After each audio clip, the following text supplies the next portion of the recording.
Here's the tricky thing. Um, you're making a movie, and the audience knows you have control over everything that somebody sees and hears for 2 hours. Every single thing.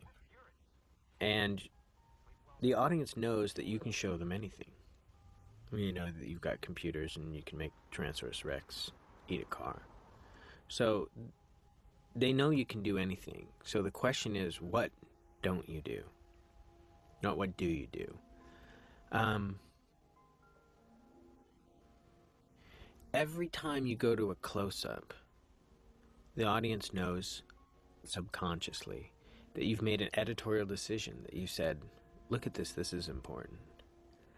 Well, in a movie like this where everybody's lying, you can run an audience ragged by showing them things that are supposedly important, because everything that's a close-up is important, whether it's important or not. When you cut to a close-up of somebody's face, you're going in for a reason. You're doing it for a reason. There's no choice in the matter. I mean, it's not like you can say, oh yeah, well no, I meant to do it on this one, but this one. It's like, well, you can do it as a red herring, or you can do it, you know, you can do it before you really want to set up what it is that you really want to do, or you can do it afterwards, and you can. But every time you underline something, and a close-up is an underlining of something, every time you do that, the audience becomes aware of it, and they start to catalog those things because they know that this movie is going to have suspense and mystery in it, and they're starting, and you don't want to exhaust that.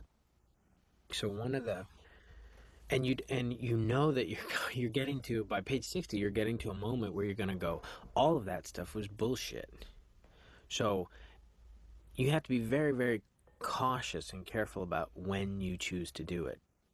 My tact on it was I wanted to present in as wide a frame and in as unloaded a situation point of view as possible, as much of a kind of just simple proscenium way. This is what's going on. This is what this guy sees, you know, and to experience the movie through Michael Douglas, and you know, and you have to be so cautious of doing too much cinematic engineering.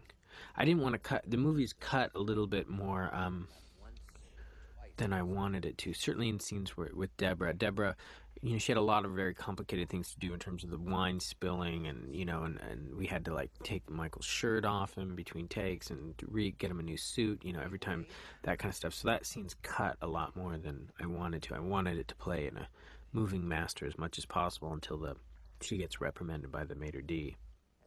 But we ended up having to shoot coverage, and but the idea, the style of the movie was to do something that was much more open and much simpler, so that you kind of go, you know, the director's job is to cast these actors, give them the lies to come in and say, and have them come in and say them as convincingly as possible, and not to, you know, you cut to somebody's face, the audience knows that you've taken some time out, you've done something, you've lost something, you've gone to something that excises other aspects of the room to showcase this one thing.